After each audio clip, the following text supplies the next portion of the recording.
Hey everybody, it's Christina Holloway here. Welcome back to my channel. In today's video, I'll walk you through 3 key strategies to help you juggle competing priorities, set boundaries, and stay in control of your workload without burning out or frustrating your managers. If you've ever struggled with managing up in a complex work environment, stick around because I've got solutions that will make your life easier. All right, so let's get started. Why managing multiple bosses is so challenging.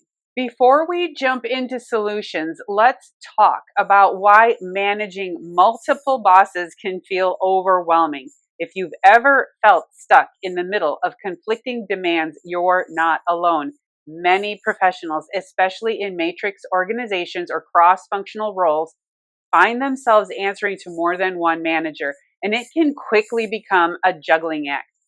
I have many clients who ask me how to deal with this situation. It is very common. One of the biggest challenges is conflicting priorities.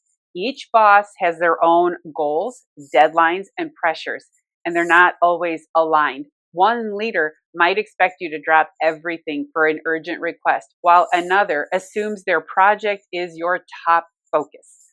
Without clear guidance, you're left to figure it out on your own, often feeling like you're failing one boss while trying to keep up with another. Then there's the challenge of different communication styles. Maybe one manager prefers short, direct updates over Slack, while another expects detailed email reports. Adapting to different preferences takes effort, and if you're not careful, miscommunication can easily happen. One boss might think you're not keeping them informed simply because they prefer a different way of receiving updates. Another issue is unclear responsibilities. In some cases, it's hard to know who has the final say on your workload. If both managers assume they have full control over your time, you might find yourself in an impossible situation where you're overcommitted without a clear sense of what takes priority. When no one is coordinating your workload from a higher level, you have to take control of that process yourself. And finally, there's the sheer workload overload. The more bosses you have, the more work gets assigned to you. When managers aren't aware of what others are asking of you, tasks can pile up quickly. Before you know it, you're working long hours, struggling to keep up, and feeling stretched way too thin. Sound familiar? You're not alone, and here's the key. When no one is coordinating your workload from a higher level, you have to take control of that process yourself. The good news? I'll show you how. 3 key strategies to manage multiple bosses effectively. Now that we understand why managing multiple bosses can be so challenging, let's talk about what you can do to stay in control. The key to success isn't just working harder, it's working smarter. Managing up effectively means setting clear expectations, navigating conflicting requests with confidence, and protecting your workload so you don't get stretched too thin. Here's how to do it. Number 1, set clear expectations up front. One of the best ways to avoid chaos when managing multiple bosses is to set expectations as early as possible. If you wait until you're overwhelmed, it's much harder to get things under control. Instead, be proactive by scheduling quick one-on-one conversations with each of your managers. These don't have to be long meetings. Even a 15-minute check-in can make a huge difference in clarifying their expectations. During these conversations, ask key questions that will help you understand what each boss expects from you.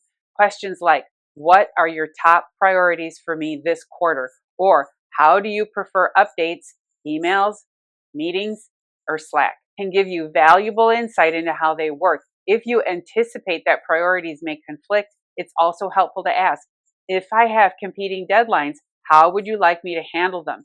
This way you have a plan in place before problems arise. Once you've had these conversations, don't leave things up to memory. Send a quick email summarizing what was discussed so that there's a written record of the agreements. This is especially important when dealing with multiple bosses because it reduces the risk of miscommunication and gives you something to refer back to if expectations shift. Managing expectations early prevents last-minute chaos and sets you up for success from the start. Number 2, learn how to navigate conflicting requests. At some point, it's inevitable. Your managers will ask for things that directly conflict. One boss wants a report done by Friday, while another has an urgent task that needs immediate attention. When you're stuck in the middle, you have two choices: get overwhelmed or take control of the situation like a leader. The key is to approach it strategically, not reactively. The first step is to use data to support your decisions. If you need to prioritize one task over another, be ready to explain why. Instead of just saying, I don't have time for this, frame it as, Boss A requested this report by Friday, and Boss B needs an urgent presentation prepared. Since both have tight deadlines, I want to make sure I'm prioritizing correctly. Which one should take precedence? This way, you're not just saying no, you're inviting them to help solve the issue with you. If two managers have competing requests, another great approach is to loop them into the conversation.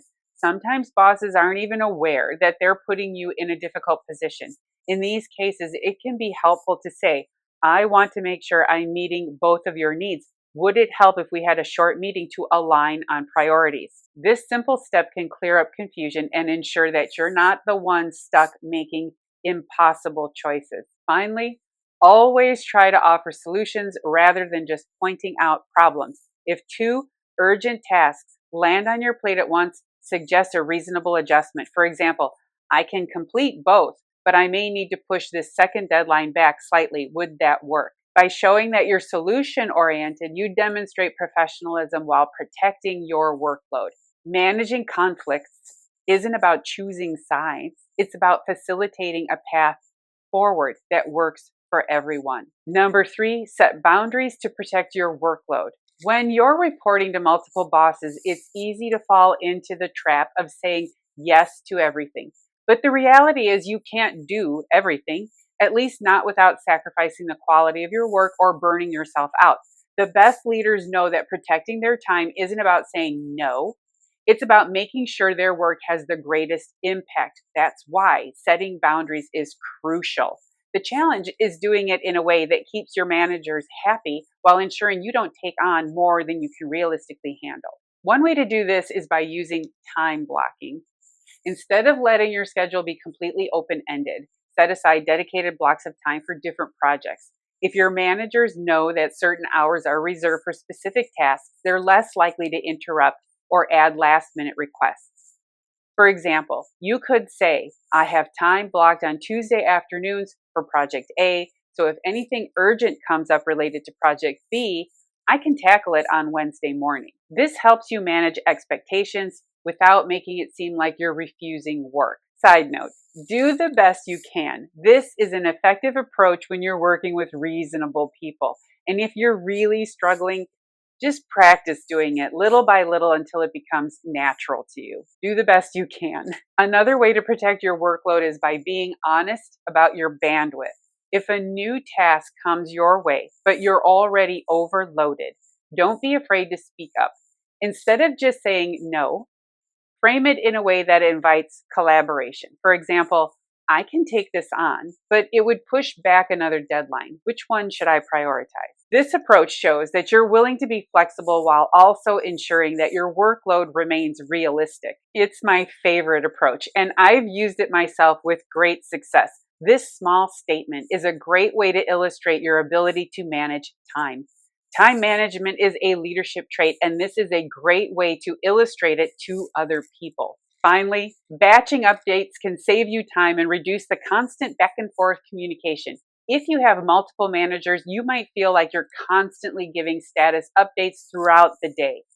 Instead of responding to emails and requests one at a time, consider scheduling a regular check-in, maybe once or twice a week, where you provide a consolidated update on everything. This keeps everyone informed while freeing up more of your time to focus on getting things done. Again, you're taking ownership of updates, and creating a scheduled approach shows your ability to manage time. Not only your time, but also their time. Managing multiple bosses is all about balance, balancing diplomacy with self-advocacy. and balancing flexibility with boundaries. The better you get at protecting your workload while keeping your managers aligned, the more effective and less stressed you'll be. All right, that's it for my video on how to manage multiple bosses like a pro. But now I want to hear from you. Have you ever been stuck between competing priorities?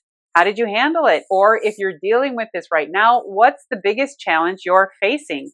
Drop a comment below. I would love to hear your strategies. And if you enjoyed watching this video and you found it helpful, please make sure to give it a big thumbs up by hitting that like button, and make sure you're subscribed to my channel so you never miss another video from me.